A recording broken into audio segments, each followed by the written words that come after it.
늦은 오후 거실 창으로 스며드는 따스한 햇살이 공기 중에 떠다니는 미세한 먼지를 황금빛으로 물들였다. 바깥에서는 아이들의 깔깔대는 웃음소리가 바람을 타고 들어왔고 가을의 서늘한 기운을 품은 미풍이 살짝 열린 창문을 간지리듯 스쳐 지나갔다.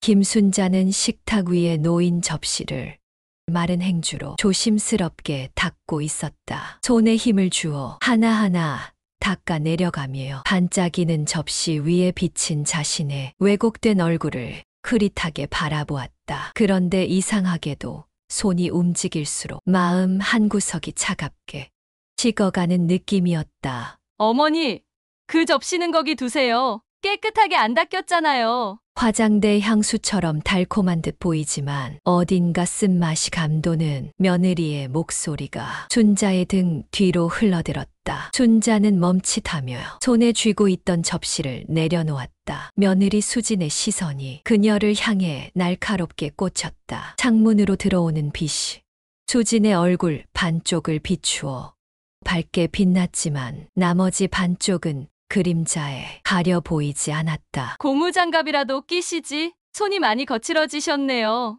예의 바른 듯하지만 분명한 선을 긋는 말투였다. 겉으로는 배려하는 것 같지만 속으로는 명확한 경계를 설정하는 음색이 순자의 귓가에 맴돌았다. 순자는 조용히 웃으며 자신의 손을 내려다보았다. 주름이 가득한 손등, 굳은 살이 박힌 손가락, 한때는 이 손으로 수천억 원을 움직이던 시절도 있었다. 젊은 날 밤낮 없이 일하며 회사를 키워온 흔적들이 남아있는 그녀의 손이었다. 그러나 지금 이 집에서 그녀의 손은 가치를 인정받지 못하는 그저 늙고 거친 손이 되어 있었다. 식탁에서 일어나 창가로 다가가며 순자는 깊은 한숨을 내쉬었다. 창밖으로 보이는 가을. 하늘은 유난히 맑고 높았다. 저 하늘처럼 자신도 한때는 누구보다 높은 곳에 있었다. 대한민국 최고의 여성 CEO. 그렇게 불리던 시절이 있었다. 남편이 세상을 떠난 후에도 흔들리지 않고 회사를 운영했던 강인한 여자, 거대한 빌딩, 수백 명의 직원들, 굵직한 계약들, 그녀의 결정 하나하나가 수많은 사람들의 삶을 바꿨다. 하지만 이제 이 집에서는 순자의 입술이 씁쓸하게 일그러졌다. 어머니, 그거 말고 다른 그릇으로 해주세요. 엄마, 이왕 계시는 김에 청소 좀 도와줘요. 소파에 기대어 TV를 보는 며느리의 목소리가 다시 들려왔다. 작은 일 하나도 인정받지 못하는 현실. 이 집 안에 있어서 그녀는 하녀나 다름없는 존재가 되어 있었다.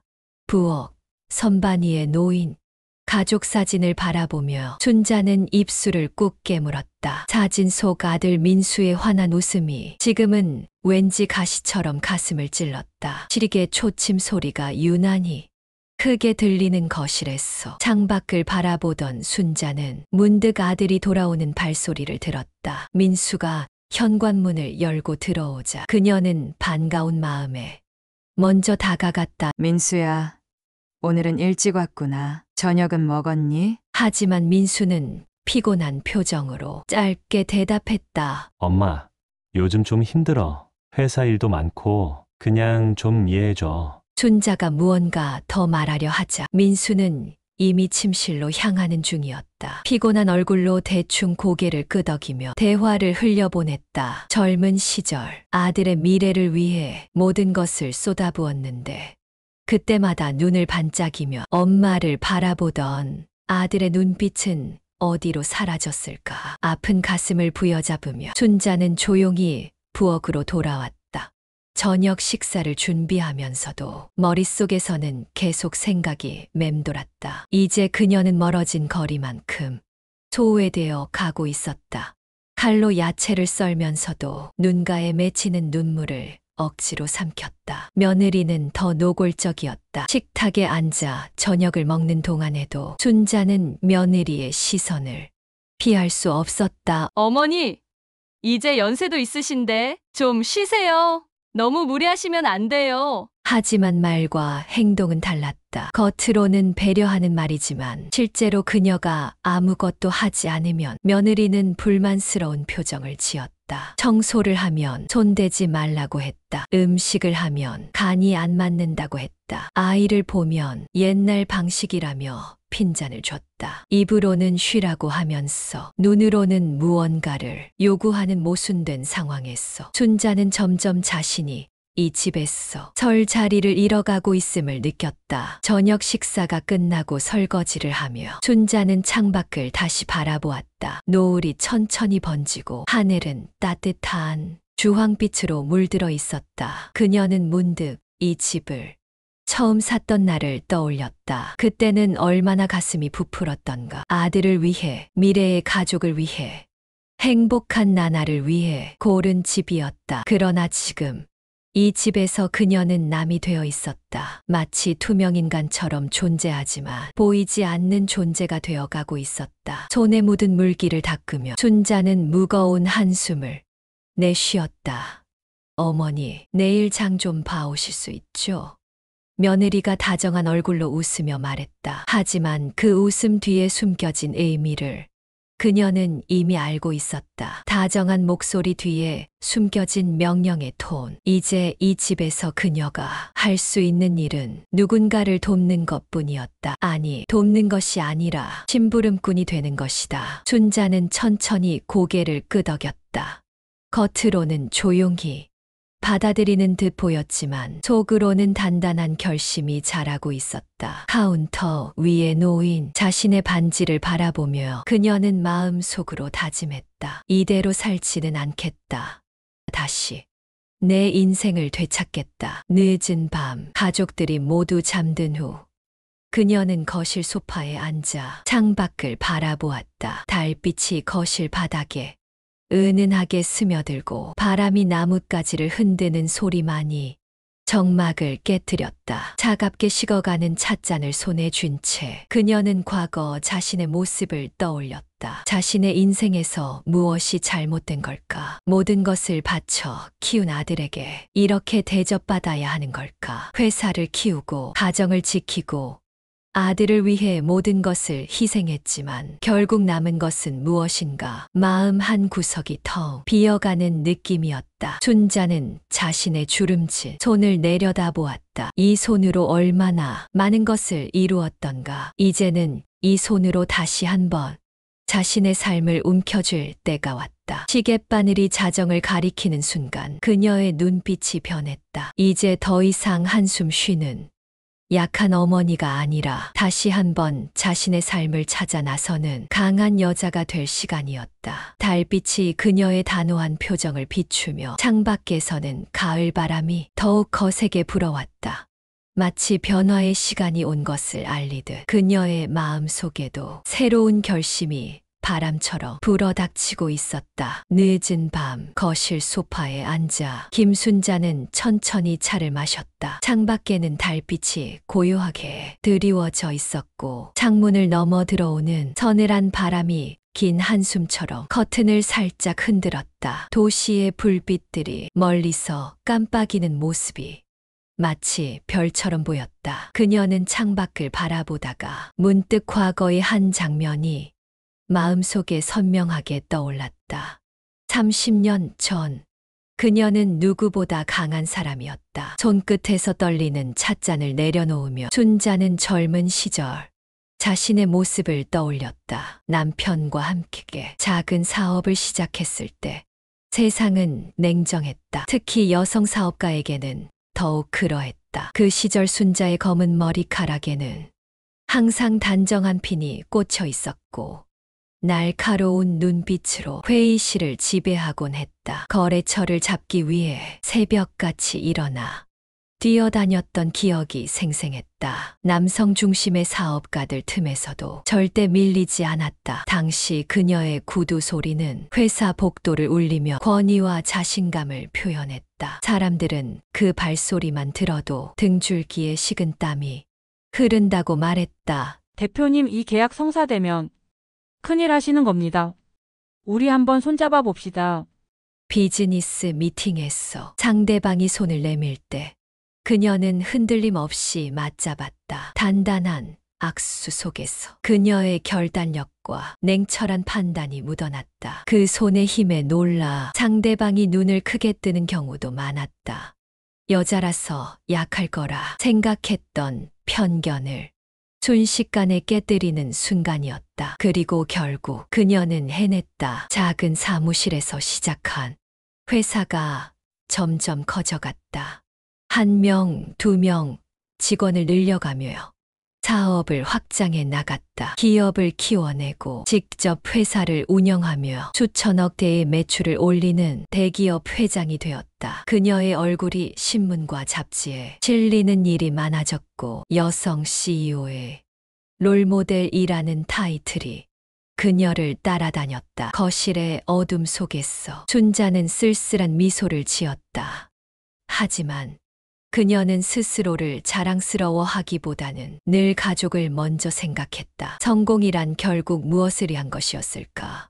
모든 인터뷰에서 그녀는 같은 말을 했다. 이 모든 것은 우리 가족을 위해서야. 우리 아들에게 좋은 미래를 만들어주자. 그렇게 말하면서도 그녀의 눈빛은 흔들리지 않았다. 그때는 진심이었다. 가족을 위한 성공이라 믿었던 그 모든 노력들이 지금은 그녀를 무시하는 자식에게 흘러갔다는 사실이 씁쓸했다. 달빛이 그녀의 얼굴에 드리워져 살며시 주름을 비추었다. 순자의 인생은 순탄하지만은 않았다. 마치 영화의 한 장면처럼 사업이 절정에 이를 무렵 남편이 병을 얻었다. 처음에는 가벼운 두통이라 생각했던 것이 뇌종양으로 발전했다. 진단을 받던 날 병원 복도에서 남편의 손을 꼭 잡고 있던 순간이 아직도 선명했다.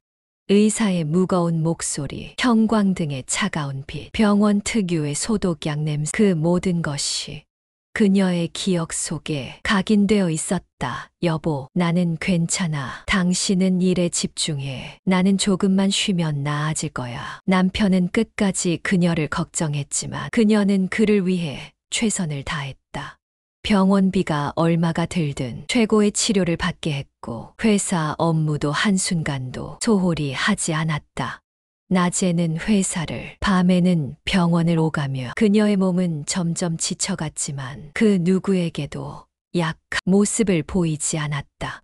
그러나 결국 남편은 그녀 곁을 떠났다. 순자는 그날을 너무도 선명하게 기억했다. 가을비가 조용히 내리던 날이었다. 병원 창문에 빗방울이 흘러내리는 모습이 눈물처럼 보였다. 마지막 숨을 내쉬는 남편의 손을 잡고 있던 그 순간 시간이 멈춘 것 같았다. 병원 복도를 걸어 나오던 날 그녀는 멈춰 서서 하늘을 바라보았다. 병원 출입구에서 잠시 우산도 펴지 않은 채 서 있었다. 빗방울이 그녀의 얼굴을 적셨지만 그것이 빗물인지 눈물인지 구분할 수 없었다. 그날의 하늘은 흐리고 차가웠다. 그리고 그녀의 인생에서 가장 소중한 존재가 사라진 순간이었다. 그럼에도 순자는 주저앉지 않았다. 잠시 서서 깊은 숨을 들이마신 후 그녀는 다시 걸음을 옮겼다. 남편이 남기고 간 것, 그리고 아들을 위해 끝까지 싸워야 한다고 다짐했다. 그녀의 눈에서 눈물이 사라지고 대신 단단한 결심이 차올랐다. 이제 그녀의 유일한 가족이 된 아들, 민수는 그때 고등학생이었다. 상실감에 빠진 아들을 지켜보며 순자는 더욱 강해져야 했다. 아들이 원한다며 무엇이든 해주고 싶었다. 명문대 입학, 유학, 고급 자동차, 넓은 집. 그녀는 아들이 부족함 없이 자라도록 모든 것을 내어주었다. 엄마, 이번에 유학하며 집도 좀 좋은 데로 알아볼까? 엄마, 친구들이 다 차를 타고 다니는데 나도 한 대 있으면 좋겠어. 민수의 말에 순자는 주저없이 대답했다. 그래, 엄마가 다 해줄게. 그렇게 말하며 그녀는 아들의 머리를 쓰다듬었다. 민수의 얼굴에 미소가 번지는 것을 보는 것이 그녀에게는 가장 큰 행복이었다. 모든 걸 바쳐 키운 아들. 그녀의 유일한 삶의 이유였던 아들. 하지만 지금 그 아들은 자신을 멀리하고 있었다. 며느리의 말에 고개만 끄덕이고 더 이상 그녀의 안부를 묻지 않는 사람이 되어 있었다.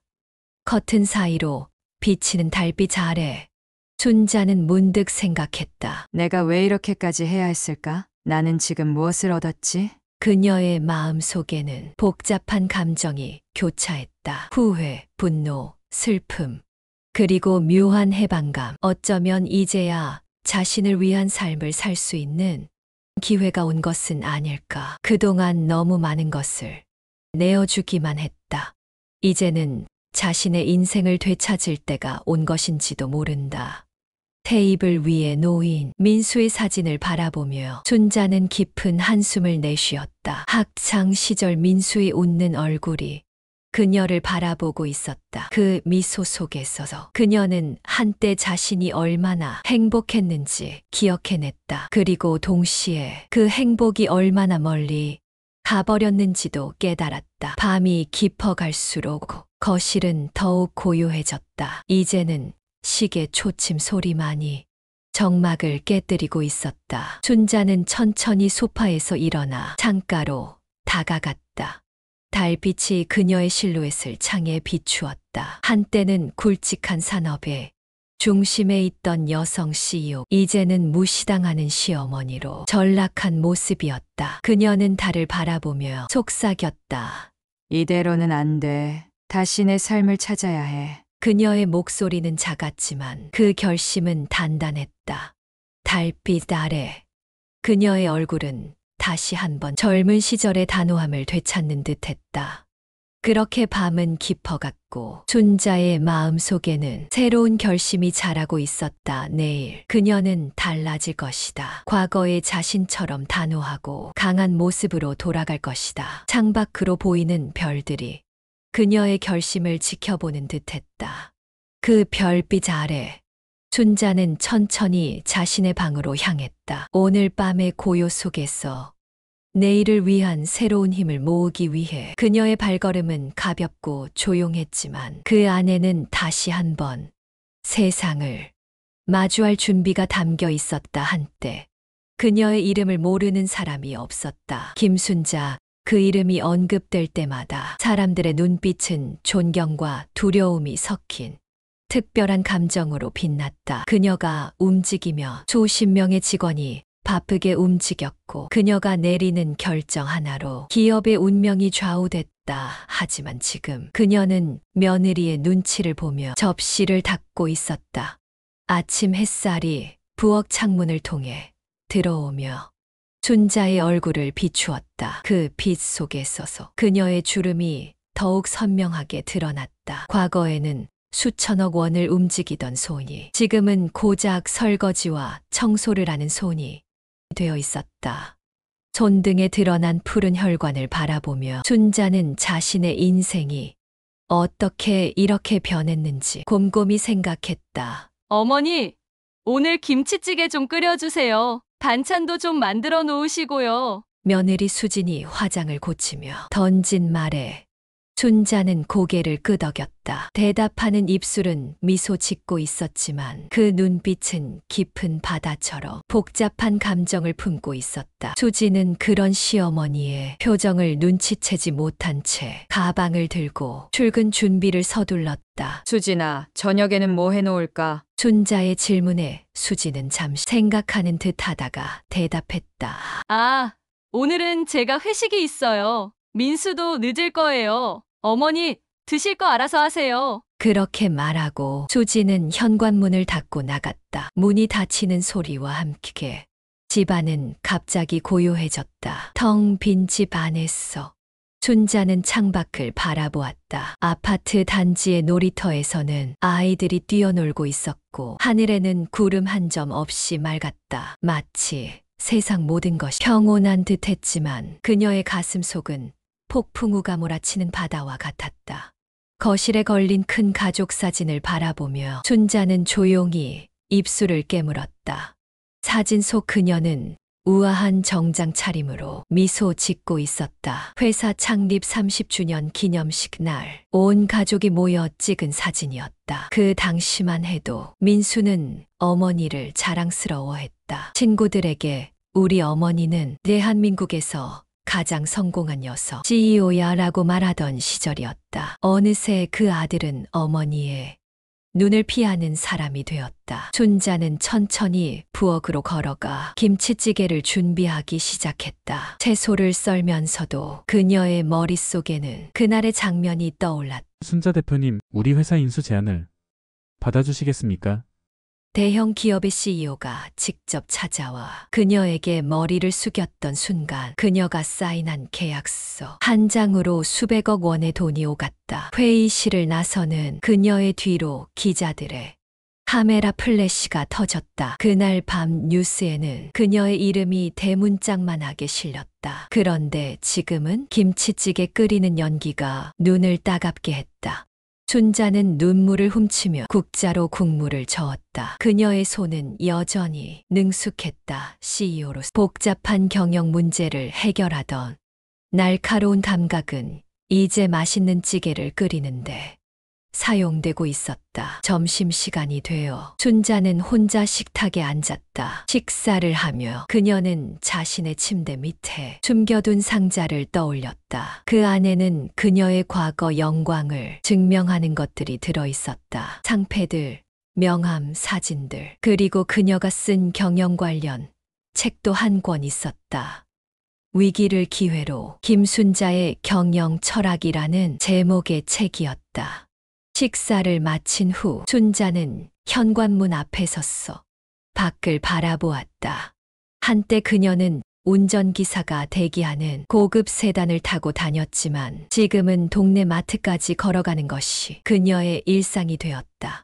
장바구니를 손에 들고 천천히 계단을 내려가며 그녀는 문득 결심했다. 이대로 살지는 않겠다. 작은 목소리로 중얼거렸지만 그 말 속에는 단단한 의지가 담겨 있었다. 그녀의 걸음걸이가 조금씩 달라지기 시작했다. 어깨를 펴고 고개를 들자 마치 과거의 김순자 대표가 되돌아온 것 같았다. 그녀의 눈빛이 달라졌다. 더 이상 늙고 지친 시어머니가 아니라 수천억 원의 기업을 이끌었던 강인한 여성의 눈빛으로 변해갔다. 마트에서 장을 보는 내내 춘자는 생각에 잠겨 있었다. 장바구니에 야채와 과일을 담으면서도 그녀의 머릿속에서는 복잡한 계획이 그려지고 있었다. 그녀는 자신이 가진 것들을 하나하나 떠올렸다. 아직 그녀 명의로 된 재산이 있었다. 회사 주식, 부동산, 그리고 예금 모두 그녀가 평생 일해서 모은 것들이었다. 마트에서 나와 집으로 돌아가는 길, 춘자는 가을 하늘을 올려다보았다. 푸른 하늘에 하얀 구름이 천천히 흘러가고 있었다. 그 모습이 마치 그녀의 인생처럼 느껴졌다. 한때 빛나던 햇살이 구름에 가려 잠시 어두웠지만 다시 그 빛을 되찾을 때가 왔다. 집에 돌아온 순자는 장바구니를 내려놓고 전화기를 집어들었다. 오랫동안 연락하지 않았던 번호를 눌렀다. 전화벨이 몇 번 울리다가 드디어 받는 소리가 들렸다. 여보세요? 정 변호사님 맞으신가요? 저 김순자입니다. 그녀의 목소리는 더 이상 주눅 들지 않았다. 과거 거래처와 협상할 때의 당당함이 되살아났다. 네, 변호사님, 제 재산 관리에 대해 상담하고 싶습니다. 내일 오전에 시간 되실까요? 전화를 끊은 후 춘자는 창밖을 바라보며 아주 오랜만에 진심 어린 미소를 지었다. 마치 오랫동안 잠들어 있던 용이 깨어나는 것처럼 그녀의 내면에서는 새로운 힘이 솟아오르고 있었다. 이제 그녀는 다시 한번 자신의 인생을 손에 쥘 준비가 되어 있었다. 나는 다시 내 인생을 되찾을 거야. 그녀의 목소리는 작았지만 그 울림은 집안 전체를 채웠다. 오랜 침묵 끝에 그녀는 이제 행동할 준비가 되어 있었다. 며칠 후 김순자는 한적한 거리의 모퉁이에 위치한 변호사 사무실에 앉아 있었다. 창문으로 비치는 늦가을 햇살이 책상 위의 서류들을 밝게 비추고 있었다. 책상 건너편 회색 슈트를 입은 정 변호사가 그녀를 바라보며 공손하게 고개를 끄덕였다. 변호사의 눈빛에는 존경과 묘한 친근함이 담겨 있었다. 말씀하신 대로 모든 재산을 조치했습니다. 이제 따님 명의로 옮겨졌고 자택 소유권도 정리 완료되었습니다. 정 변호사의 목소리는 차분했고 그의 말 한마디 한마디에는 확신이 묻어났다. 순자는 조용히 미소 지으며 앞에 놓인 서류들을 바라보았다. 그녀의 손가락이 서류 위를 천천히 훑으며 지나갔다. 각 페이지마다 그녀의 결정이 담겨 있었다. 모든 재산의 이전, 소유권의 변경, 그리고 무엇보다 새로운 시작. 잘 부탁합니다. 순자의 목소리는 부드러웠지만 그 안에는 과거 그녀가 중요한 계약을 체결할 때의 단호함이 담겨 있었다. 창밖으로 보이는 단풍나무 잎사귀들이 가을바람에 살짝 흔들렸다. 마치 그녀의 새로운 결정을 축하하는 듯했다. 그녀에게는 아들이 하나뿐만이 아니었다. 사실 순자에게는 멀리 해외에서 활동하는 딸이 있었다. 민수의 여동생인 미나는 오래전 미국으로 건너가 자신만의 삶을 살고 있었다. 아들이 자신의 모든 유산을 차지할 것이라 착각하는 동안 그녀는 딸과 함께 이미 모든 재산을 다른 곳으로 빼돌려 놓았다. 변호사 사무실을 나서며 순자의 입가에는 어렴풋한 미소가 맴돌았다. 길가에 서 있는 은행나무들이 노란 빛을 발하며 가을의 절정을 알리고 있었다. 그녀는 깊은 숨을 들이마셨다. 공기는 선선했고 마음은 한결 가벼워진 느낌이었다. 그녀는 조용히 집으로 돌아갔다.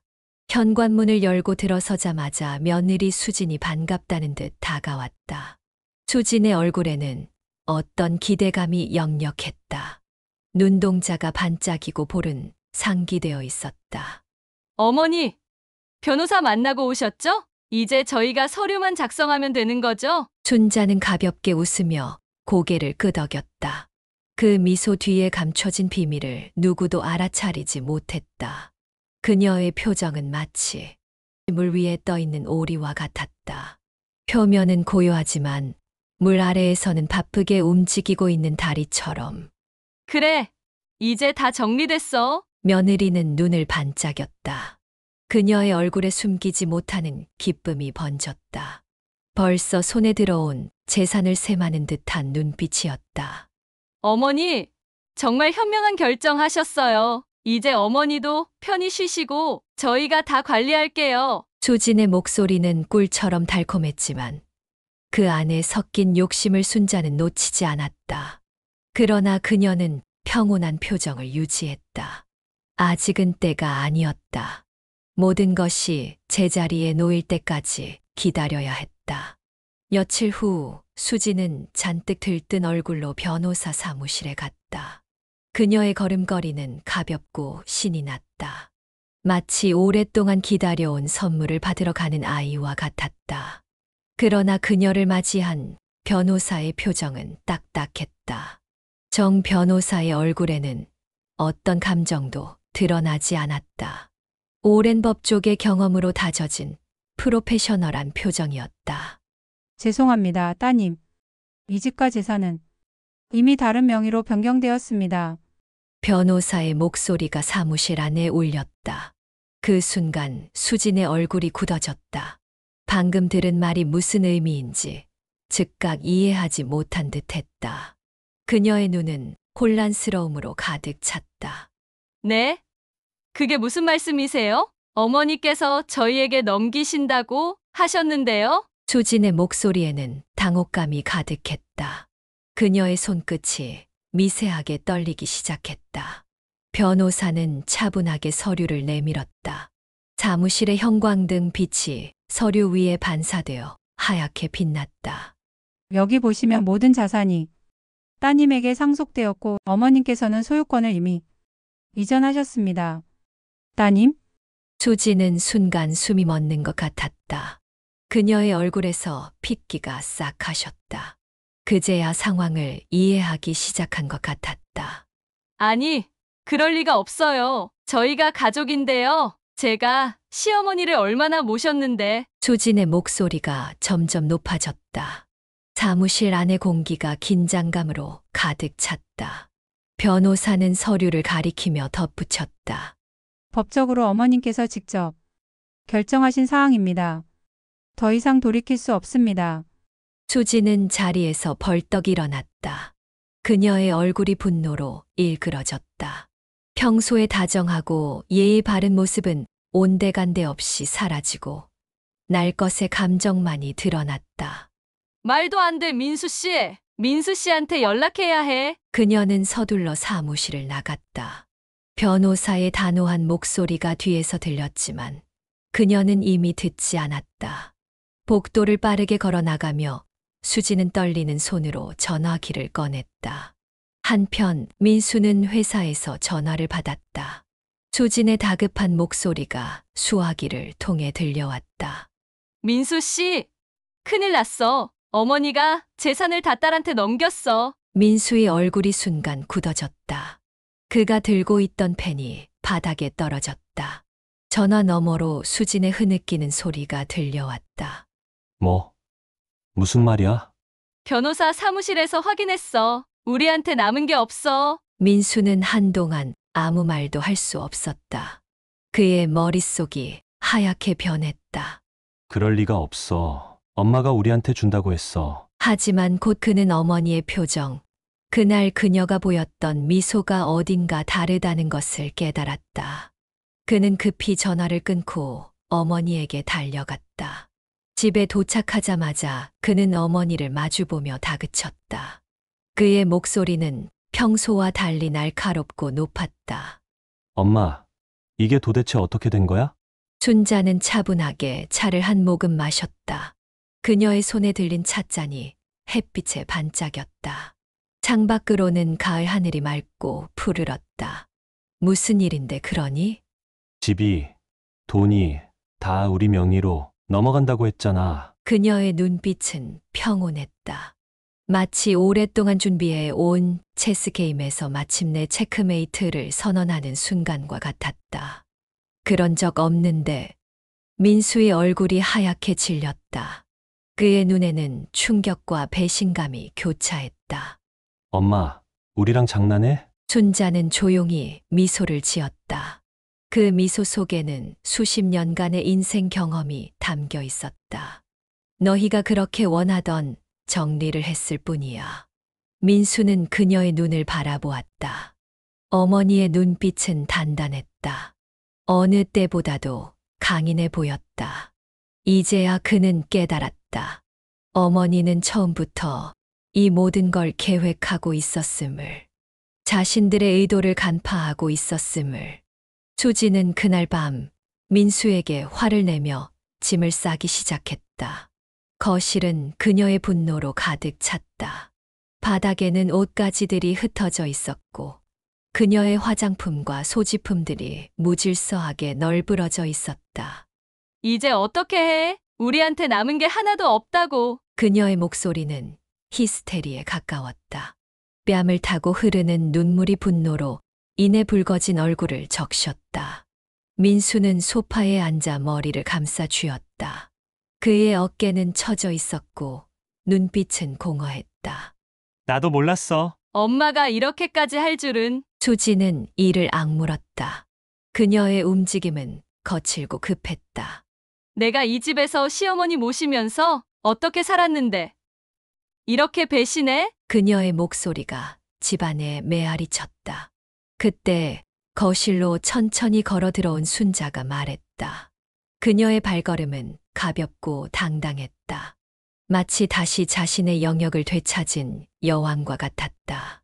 내가 나를 모셨다고? 순자의 목소리는 조용했지만 그 안에는 강철 같은 힘이 담겨 있었다. 그녀는 천천히 웃었다. 그 웃음은 자신을 되찾은 사람의 웃음이었다. 내가 보기엔 내가 나를 하녀처럼 부린 것 같은데 일상의 작은 말들, 행동들, 눈빛들. 모든 것이 순간적으로 수진의 머릿속을 스쳐 지나갔다. 자신이 시어머니에게 했던 모든 무시와 경시가 이제는 부메랑이 되어 돌아온 것이다. 수진은 입을 다물었다. 더 이상 할 말이 없었다. 춘자는 단호한 목소리로 덧붙였다. 이 집은 이제 내 집이다. 너희는 떠나거라. 수진은 억울한 얼굴로 소리쳤다. 어머니, 제발 다시 생각해 주세요. 한 번만. 그녀의 목소리에는 절박함이 가득했다. 하지만 이미 늦었다. 모든 것이 결정되었고 되돌릴 수 없었다. 춘자는 더 이상 흔들리지 않았다. 그녀의 눈빛에는 이제 확신과 평온함이 담겨 있었다. 그동안 내가 어떻게 살아왔는지 생각해봐라. 그리고 다시는 내 앞에 나타나지 마라. 그 순간 수진의 얼굴은 절망으로 물들었다. 모든 걸 가졌다고 생각했던 그녀가 이제는 한순간에 모든 걸 잃은 사람이 되어 있었다. 그녀의 눈에서 흐르는 눈물이 그것을 증명했다. 며느리와 아들은 결국 집을 떠났다. 초저녁에 쌀쌀한 바람이 현관문 틈으로 들어왔다. 문이 닫히는 소리와 함께 집안에는 깊은 침묵이 내려앉았다. 그녀는 조용히 거실 한가운데 서서 깊은 숨을 들이마셨다. 이제야 비로소 이 집이 다시 자신의 집이 된 것 같았다. 모든 흔적이 사라진 거실은 마치 새로 태어난 것처럼 깨끗하게 느껴졌다. 춘자는 소파에 앉아 창밖을 바라보았다. 노을이 지고 있었다. 붉은 빛이 거실을 가득 채웠고 그녀의 얼굴 위에도 따스한 빛이 내려앉았다. 그녀는 조용히 중얼거렸다. 이제야 내 삶을 되찾았구나. 집안은 조용했다. 오랜만에 텅 빈 공간에서 들려오는 것은 오직 벽시계 초침 소리뿐이었다. 그녀는 거실 한가운데 서서 천천히 주위를 둘러보았다. 며느리와 아들이 떠난 후 집안은 한결 깨끗하고 평온해졌다. 이제야 비로소 이곳이 자신의 공간이라는 느낌이 들었다. 춘자는 조용히 창가에 다가가 밖을 내다보았다. 가을이 깊어가고 있었다. 붉게 물든 단풍이 바람에 흔들리며 하나둘 땅으로 떨어지고 있었다. 그 모습이 마치 그녀의 인생과 닮아 있었다. 화려했던 시절을 지나 이제는 자신만의 고유한 아름다움을 찾아가는 과정. 그래, 이제야 진짜 내 삶을 찾은 거야. 그녀는 깊은 숨을 들이마셨다. 마치 묵은 먼지를 털어내듯 가슴이 시원해지는 기분이었다. 이제 그녀는 자신만의 인생을 새롭게 시작할 준비가 되어 있었다. 더 이상 누군가의 어머니나 시어머니가 아닌 오롯이 김순자로서의 삶을. 며칠 후 그녀는 작은 카페에 앉아 차를 마시고 있었다. 오랜만에 혼자만의 여유를 즐기는 시간이었다. 카페의 따뜻한 분위기와 은은한 재즈 음악이 그녀의 마음을 편안하게 해주었다. 젊었을 때 그녀는 항상 바빴다. 가정을 위해, 회사를 위해, 그리고 아들을 위해. 하지만 이제는 오롯이 자신을 위해 사는 법을 배우고 있었다. 그동안 미루어두었던 자신만의 시간을 마침내 되찾은 것이다. 춘자는 노트북을 열어 글을 쓰기 시작했다. 과거의 경험과 지혜를 바탕으로 한 책을 쓰기로 결심했던 것이다. 여성 CEO의 삶, 그리고 두 번째 시작. 노트북 화면에 타이핑되는 글자들이 그녀의 새로운 시작을 알리고 있었다. 예전에는 상상도 못했을 일이었다. 그러나 이제는 자신이 원하는 삶을 살기로 결심했다. 회사에서 물러난 지 오래되었지만 그녀는 여전히 능력이 있었다. 이제는 그 능력을 자신을 위해 사용할 때였다. 카페 창문으로 들어오는 햇살이 순자의 얼굴을 비추었다. 세월의 흔적이 담긴 주름 사이로 미소가 번졌다. 그 미소는 더 이상 억지로 지은 것이 아니라 진심에서 우러나오는 행복한 표정이었다. 며느리와 아들의 배신은 고통스러웠지만 그것이 그녀에게 새로운 삶을 선물했다. 때로는 상처와 배신이 우리를 더 강하게 만들고 더 나은 곳으로 인도하는 법이다. 춘자는 그것을 몸소 경험하고 있었다. 그날 저녁 그녀는 차를 마시며 책을 읽고 있었다. 편안한 소파에 기대어 오랫동안 읽고 싶었던 소설을 펼쳐 들었다. 모든 것이 평온했다. 그때 초인종이 울렸다. 누구지?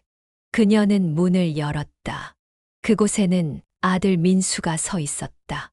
그의 얼굴은 초췌했고 눈에는 후회가 가득했다. 어깨는 축 처져 있었고 평소의 당당함은 사라진 상태였다. 엄마, 민수의 목소리는 떨렸다. 그의 눈가에는 눈물이 고여 있었다. 춘자는 아무 말 없이 그를 바라보았다. 그녀의 눈빛은 차분했고 표정에는 이전과 같은 약함이 보이지 않았다. 나 미안해. 민수의 고백이 저녁 공기 속에 퍼졌다. 그러나 순자는 쉽게 마음을 열지 않았다. 오랜 세월 자신의 가치를 인정받지 못했던 상처는 쉽게 치유되지 않는 법이다. 그녀는 천천히 고개를 기울였다. 무슨 미안함이지. 아들은 한숨을 쉬며 고개를 떨궜다. 그의 어깨가 작게 떨렸다. 엄마가 나한테 얼마나 많은 걸 해줬는지 이제야 깨달았어. 근데 난 엄마를 너무 당연하게 생각했어. 그의 목소리에는 진심 어린 후회가 묻어났다. 하지만 순자는 쉽게 마음을 열지 않았다. 그녀는 차분하게 물었다. 내가 후회하는 건 나를 잃어버렸기 때문이니? 아니면 내가 가진 걸 잃었기 때문이니? 날카로운 질문이었지만 이제 그녀는 더 이상 자신의 마음을 숨기지 않았다. 아들은 눈을 감고 고개를 저었다. 그의 눈에서 눈물이 흘러내렸다. 엄마가 나를 용서해주면 안 될까? 그의 목소리는 어린아이처럼 떨렸다. 춘자는 가만히 그를 바라보았다. 그녀의 눈에는 복잡한 감정이 교차했다. 분노, 상처, 그리고 그럼에도 불구하고 사라지지 않는 모성애. 용서는 어렵지 않다. 하지만 내가 다시 내 삶 속으로 들어가 주기를 바라는 거라면 그건 쉽지 않겠구나. 춘자의 말에는 확고한 결심이 담겨 있었다. 그녀는 이제 자신만의 삶을 살기로 결정했고 그것은 어떤 사과로도 쉽게 바뀔 수 없는 것이었다. 아들은 아무 말도 하지 못했다. 그저 어머니의 얼굴을 바라볼 뿐이었다. 그 눈빛 속에는 자신이 잃어버린 것의 크기를 깨달은 후회가 가득했다. 춘자는 조용히 미소를 지었다. 그 미소 속에는 더 이상의 원망이 아닌 평온함이 담겨 있었다. 나는 이제 내 삶을 살 거야, 민수야. 너도 내 인생을 살아야지. 그녀는 더 이상 아들에게 의지하지 않았다. 그리고 그가 자신의 인생을 찾아가기를 바랐다. 진정한 독립은 때로 가장 가까운 사람과의 거리를 두는 것에서 시작되기도 한다. 며칠 후 순자는 작은 여행 가방을 챙겼다. 딸 미나가 있는 미국으로 잠시 여행을 떠나기로 한 것이다. 그동안 가고 싶었던 곳, 하고 싶었던 것들을 이제는 망설이지 않기로 했다. 이제는 내 인생이야. 그녀는 스스로에게 말했다. 그 말 속에는 오랜 시간 동안 억눌렸던 자유에 대한 갈망이 묻어 있었다. 춘자는 공항으로 향했다. 택시 창문 밖으로 스쳐 지나가는 도시의 풍경이 마치 그녀의 과거처럼 빠르게 흘러갔다. 이제 그녀는 새로운 장을 시작할 준비가 되어 있었다. 비행기 창문 밖으로 보이는 하늘은 맑고 푸르렀다. 마치 새로운 인생이 펼쳐지는 것처럼. 춘자는 미소 지으며 창밖을 바라보았다. 구름 위로 솟아오르는 비행기처럼 그녀의 마음도 점점 가벼워졌다. 이제야 진짜로 자유로워졌구나. 그녀의 목소리는 작았지만 그 안에는 큰 확신이 담겨 있었다. 김순자의 두 번째 인생이 이제 막 시작되고 있었다. 그리고 이번에는 오롯이 자신만을 위한 인생이었다.